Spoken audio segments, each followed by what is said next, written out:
Hi friends, ఎలా ఉన్నారు? భారతదేశం అభివృద్ధిలో దూసుకుపోతూ ఉంది.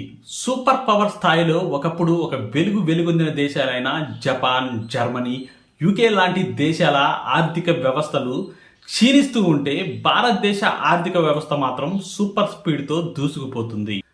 రీసెంట్గా రిలీజ్ అయిన థర్డ్ క్వార్టర్ జీడిపి రిజల్ట్లో భారతదేశం 8.4% వృద్ధి రేటును సాధించి అభివృద్ధిలో ముందంజలో పయనిస్తుంది. ఈ ఆర్థిక సంవత్సరానికి గాను భారతదేశ జీడిపి రేటు 7.6% నమోదయ్యే అవకాశం ఉందని నిపుణులు అంచనా వేస్తున్నారు. భారతదేశం అభివృద్ధి చెందుతుంది, బాగానే ఉంది. కానీ మధ్యతరగతి బ్రతుకులు మాత్రం మారడం లేదు. ఎక్కడ వేసిన గొంగలి అక్కడే అన్నట్లుగా ఉన్నాయి. ధనవంతుడు తెలివిగా ఆలోచించి మరింత ధనవంతుడిగా మారుతుంటే మధ్యతరగతి వారు అవగాహన లోపం వల్ల పేదరికంలోకి నెట్టబడుతున్నారు. సింపుల్ గా చెప్పాలి అంటే ముఖేష్ అంబానీ కంపెనీ అయిన రిలయన్స్ ఒక్క సంవత్సరానికి తన సంపాదన 9,65,000 కోట్లు ఉంటే ఒక సగటు మనిషి సంపాదన ఒక సంవత్సరానికి గాను 1,75,000 మాత్రమే ఉంది. చూశారా రెండిటికి వ్యత్యాసం ఎంతుందో? ఎందుకని మధ్యతరగతి వ్యక్తులు ధనవంతులుగా మారలేకపోతున్నారు? ధనవంతుడు మరింత ధనవంతుడిగా మారడానికి ఉపయోగిస్తున్న ఫార్ములాస్ ఏంటి? మధ్యతరగతి వ్యక్తి ధనవంతుడిగా మారాలంటే ఏం చేయాలి? ఇలాంటి విషయాల గురించి ఈ వీడియోలో చాలా ఈజీగా, సింపుల్గా మీ అందరికీ అర్థమయ్యే విధంగా చెప్పబోతున్నాను. వీడియో చాలా ఇంట్రెస్టింగ్గా మరియు ఇన్ఫర్మేటివ్గా ఉండబోతుంది. వీడియోని స్కిప్ చేయకుండా చివరి వరకు చూడండి. నచ్చితే లైక్ చేయండి. ఛానల్ని సబ్స్క్రైబ్ చేయడం మాత్రం మర్చిపోమకండి. మీరిచ్చే సబ్స్క్రిప్షన్ మాకు మోటివేషన్లా మారి మరిన్ని ఇలాంటి మంచి వీడియోస్ని మీ ముందుకు తీసుకురావడానికి ఎంతగానో హెల్ప్ అవుతుంది. ఇంకెందుకు ఆలస్యం, let's get in to the video. Bharat GDP ఇంత పెరిగింది, అంత పెరిగింది అని సంకలు గుద్దుకోవాల్సిన అవసరం లేదు. ఈ క్రెడిట్ మొత్తం ఆ 4% ధనవంతులు కొట్టేస్తారు. ఈ ధనవంతులకు డబ్బు సంపాదించి పెట్టిన మిడిల్ క్లాస్ వారికి మాత్రం ఆ డబ్బులు రావు, క్రెడిట్ కూడా రాదు. 2018లో అంబానీ తన కూతురు ఇషా అంబానీ పెళ్లి కోసం 800 కోట్లు ఖర్చు పెట్టారు. ఇప్పుడు తన కొడుకు పెళ్లి కోసం దాదాపు 1,500 కోట్లు ఖర్చు పెట్టబోతున్నారు. ఓన్లీ ప్రీ వెడ్డింగ్కే హాలీవుడ్, టాలీవుడ్, IPL స్టార్స్ను, హాలీవుడ్ స్టార్స్ను పిలిచి అంగరంగ వైభవంగా హడావుడి చేస్తున్నారు. మిడిల్ క్లాస్ పీపుల్ పూర్ పీపుల్గా మారిపోవడానికి కారణం వినియోగదారులుగా మిగిలిపోవడమే.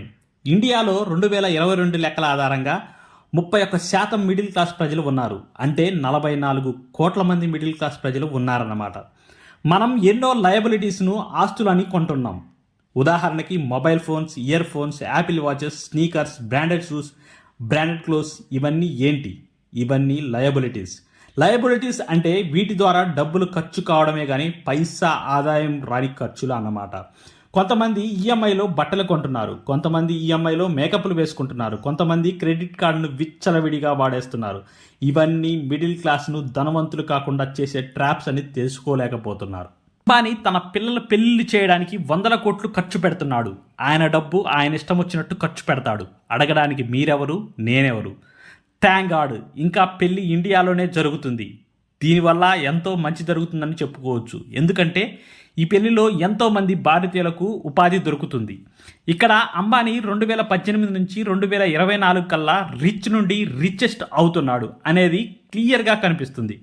కానీ మిడిల్ క్లాస్ వాళ్ళు అప్పుడు హోటల్కు వెళ్ళినప్పుడు మెనూ కార్డులో రేట్స్ చూసి ఆర్డర్ చేసేవాళ్ళు. ఇప్పుడు కూడా మెనూ కార్డులో రేట్స్ చూసే ఆర్డర్ చేస్తున్నాడు. మన బ్రతుకులు మాత్రం మారడం లేదు. ఎందుకని మారడం లేదు?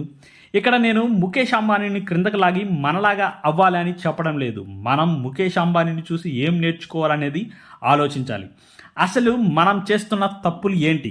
మన పెద్దవాళ్ళు అవసరమైనప్పుడు మాత్రమే బట్టలు కొనేవారు, వాటిని ఎక్కువ రోజులు వాడుకునేవారు. కానీ మనం మాత్రం బట్టలు విచ్చలవిడిగా కొంటున్నాం. బట్టలు ఉండగానే కొత్త మోడల్స్, కొత్త ట్రెండ్ అని మళ్ళీ బట్టలు కొంటున్నాం. వాటిని పట్టుమని 10 రోజులు కూడా వాడకుండా వదిలేస్తున్నాం. మన పెద్దవాళ్ళు నెలకో సంవత్సరానికో హోటల్కు వెళ్ళి బయట తినేవారు. మనం మాత్రం స్విగ్గీ, జొమాటోలో ఆర్డర్ పెట్టని రోజంటూ ఉండదు. ఈ విధంగా అనవసరమైన వాటికి పోయి మనం ఆదాయం కంటే ఖర్చు ఎక్కువగా పెడుతున్నాం. మిడిల్ క్లాస్ పీపుల్ రిచ్ పీపుల్గా మారాలంటే 3 ఫార్ములాస్ని ఫాలో అవ్వాల్సి ఉంటుంది. అందులో ఫస్ట్ వన్, డబ్బు ఎలా సంపాదించాలి, సెకండ్ వన్ డబ్బును ఎలా సేవ్ చేయాలి, థర్డ్ వన్, డబ్బును ఎలా ఇన్వెస్ట్ చేయాలి అనేది తెలుసుకోవాలి. తరగతి ప్రజలు రిచ్గా మారడానికి ఫస్ట్ ఫార్ములా ఎలా డబ్బు సంపాదించాలో నేర్చుకోవాలి. డబ్బులు సంపాదించాలంటే స్కిల్స్ కావాలి. స్కిల్స్ కావాలంటే మంచి మంచి స్కూళ్ళు, మంచి మంచి కాలేజీల్లో చేరితే సరిపోదు. స్కిల్స్ నేర్చుకోవాలి. స్కిల్స్ని నేర్చుకోవాలన్నా డబ్బు కావాలి. స్కిల్స్ నేర్చుకోవడానికి అప్పు చేసైనా డబ్బు ఖర్చు పెట్టండి. మీకు ఇష్టమైన ఫీల్డ్లో స్కిల్స్ను నేర్చుకోండి. మీ స్కిల్స్ను బట్టి మీ సంపాదన ఉంటుంది. స్కిల్స్ను నేర్చుకోవడానికి మనం చేస్తున్న తప్పు ఎడ్యుకేషన్లో డబ్బులు ఖర్చు పెడుతున్నాం. నెలకు 1000 రూపాయలు ఫీజు ఛార్జ్ చేసే కాలేజీలో కాకుండా 4000 రూపాయల ఛార్జ్ చేసే కాలేజీలను మన పిల్లలను పంపిస్తున్నాం. మన ఎడ్యుకేషన్ సిస్టమ్ మనకు స్కిల్స్ను నేర్పించదు. మన ఎడ్యుకేషన్లో ఖర్చు పెట్టిన డబ్బులకు ఉద్యోగాలు రాని పరిస్థితి. ఒకవేళ ఉద్యోగాలు వచ్చినా తక్కువ శాలరీలు వస్తాయి. సో స్కిల్స్ పైన కాన్సన్ట్రేట్ చేయండి. AI, data science, semiconductor chips, digital marketing, nano chips, ఫ్యూచర్లో గ్రోత్ ఉన్న ఫీల్డ్లో స్కిల్స్ను సంపాదిస్తే మీ వర్క్ చాలా ఈజీ అవుతుంది. చాలా ఈజీగా డబ్బులు సంపాదించగలరు. ఫస్ట్ స్టెప్లో డబ్బులు ఎలా సంపాదించాలో తెలిసింది. సెకండ్ స్టెప్, డబ్బులు ఎలా సేవ్ చేయాలి. సపోజ్ మీ ఫ్రెండ్ నెలకి 30,000 సంపాదిస్తున్నాడు అనుకుందాం. మీరు 50,000 సంపాదిస్తున్నారు. బట్ మీరు 50,000 సంపాదించిన ఆ డబ్బులు మొత్తాన్ని ఖర్చు పెడుతున్నారు. మీ ఫ్రెండ్ నెలకు 10,000 సేవ్ చేస్తున్నాడు. ఈ కేసులో మీ ఫ్రెండే మీకంటే ధనవంతుడు. ఎంత ఎక్కువగా సంపాదించిన వాడు ధనవంతుడు కాడు, ఎంత ఎక్కువగా సేవ్ చేసిన వాడే ధనవంతుడు అవుతాడు. ఇక్కడ డబ్బులు సేవ్ చేయడం అంత ఈజీ కాదు. రోజు రోజుకు ధరలు పెరుగుతున్నాయి. దీంతో పాటు ఇంట్లో ఇప్పుడు ప్రతి ఒక్కరి దగ్గర ఫోన్ ఉంది. ఇంతకుముందు ప్రతి ఇంటికి ఒక ఫోన్ ఉండేది, కానీ ఇప్పుడు ప్రతి ఒక్కరి దగ్గర ఫోన్ ఉంటుంది. ఇంతమంది ఫోన్స్కు రీఛార్జ్ చేయడం, ఆన్లైన్ యాప్స్ను ఉపయోగించడానికి డబ్బులు కట్టడం, ఇక్కడ సేవ్ చేయడానికి డబ్బులు ఎక్కడ ఉన్నాయి?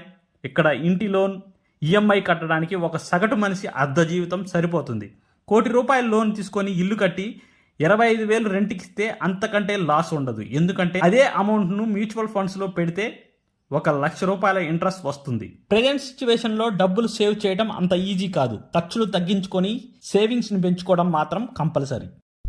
ఇక థర్డ్ ఫార్ములా, డబ్బును ఎలా ఇన్వెస్ట్ చేయాలి. చాలామంది ఎలా డబ్బులు సంపాదించాలో నేర్చుకుంటారు, ఎలా సేవ్ చేయాలో కూడా నేర్చుకుంటారు, కానీ సరైన చోట ఇన్వెస్ట్ చేయడం మాత్రం నేర్చుకోరు. మీ డబ్బును సేవింగ్ అకౌంట్లో ఉంచితే మీ డబ్బు కుళ్ళిపోయినట్లే. మీ డబ్బును FDలో పెట్టినా మీరు ధనవంతులు కాలేరు. ఎందుకంటే FDలో కేవలం 6% మాత్రమే వడ్డీ ఇస్తుంది. అదే మ్యూచువల్ ఫండ్స్ అయితే 12 నుంచి 14% వరకు రిటర్న్ వస్తుంది. అయితే mutual funds, stock market, real ఎస్టేట్లో కొంత రిస్క్ ఎక్కువగా ఉంటుంది.